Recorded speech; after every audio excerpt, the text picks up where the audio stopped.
$307 trillion. That is the current innovative estimate of global debt. It is a number so large it ceases to be mathematics and becomes geology. It is a mountain range of obligation that casts a shadow over every distinct minute of your working life. But here is the secret that the suits in the high-rises keep locked behind their NDA-signed teeth. That mountain isn't a problem to be solved. It is a product to be sold.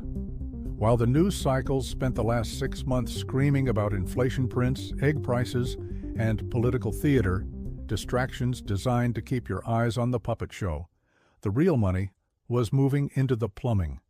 The smart money wasn't buying stocks, they were buying the pipes. They were buying the debt that you call a burden and they call an asset class.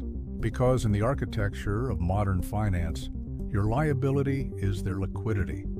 Every month when the auto pay hits your account for your student loan, your mortgage, your credit card interest, you aren't just paying a bill. You are funding a yield. You are the battery powering a bond trader's bonus in London. You are the collateral ensuring a hedge fund manager in Connecticut doesn't face a margin call.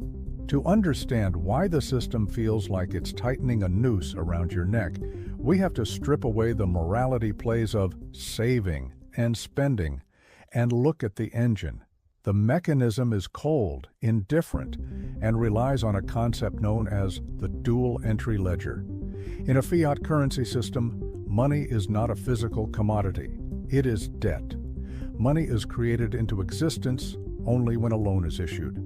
If you and everyone else on Earth paid off every single cent of debt tomorrow, every dollar in circulation would vanish.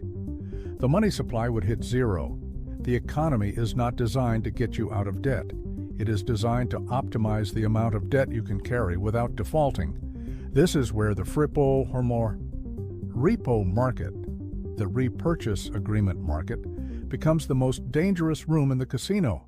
This is the pawn shop for the financial aristocracy. Banks lend cash to each other overnight, using safe assets like treasury bonds as collateral. But in recent years, safe assets have become scarce. So the financial engineers got creative. They began using rehypothecation. They take your debt, your promise to pay, bundle it into a security, and use it as collateral to borrow more money to make more bets. Your mortgage isn't just sitting in a vault. It has been photocopied, leveraged, and traded 6 times before you've even finished your morning coffee.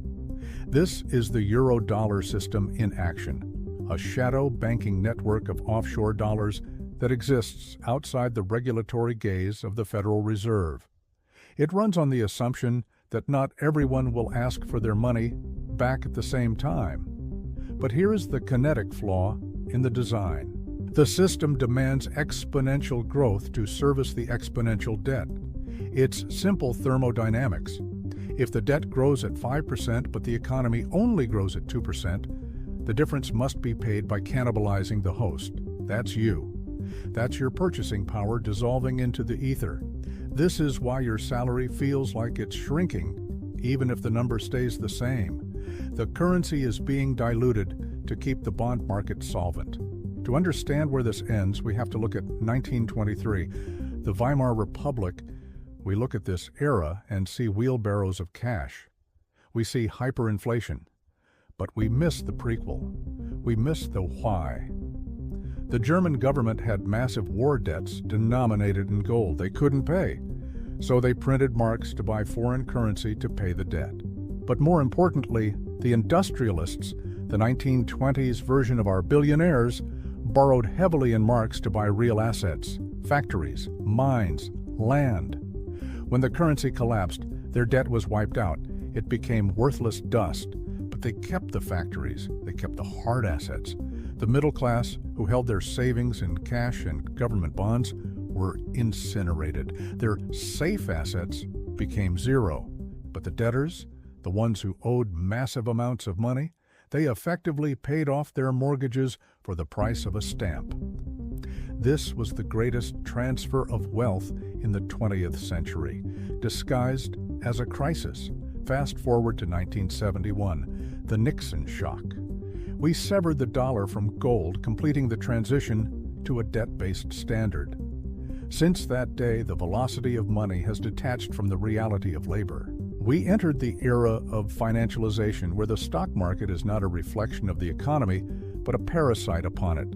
Now, look at the yield curve, specifically the inversion. When short-term debt pays more than long-term debt, the market is screaming that the future is broken. For the last 18 months, the bond market has been flashing a signal we haven't seen since the lead-up to the Great Depression. The smart money is positioning for a breakage. So, let's project this forward. 12 to 24 months, the forward scenario. The debt pile is now too high to ever be repaid in real terms. The United States' interest payments on its debt have exceeded its defense budget. There are only two ways out of a debt trap of this magnitude: default or debase. Default is political suicide. It stops the salary of the military, the police, and the bureaucrats. That leaves debasement, financial repression. They will keep interest rates below the rate of inflation. They will burn your savings to freeze the real value of their debt. We are moving toward yield curve control, a mechanism where the central bank prints infinite money to buy government bonds, capping the rates. This keeps the government solvent, but it breaks the currency. We will see the rise of fiscal dominance, where the Treasury takes the wheel from the Federal Reserve. In this environment, your debt, your mortgage, your car loan is actually a short position on the currency. If you hold fixed-rate debt while the currency collapses, you are winning the game the elites are playing.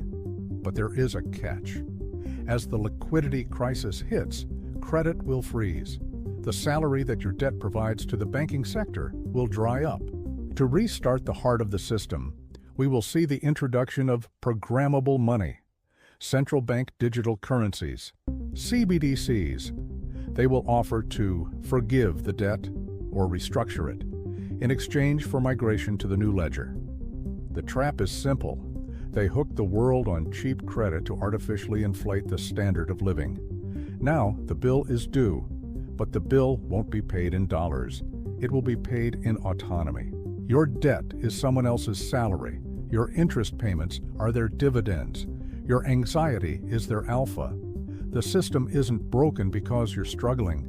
The system is working exactly as designed because you are struggling. You are the yield. History doesn't repeat, but it rhymes. Subscribe to see the pattern.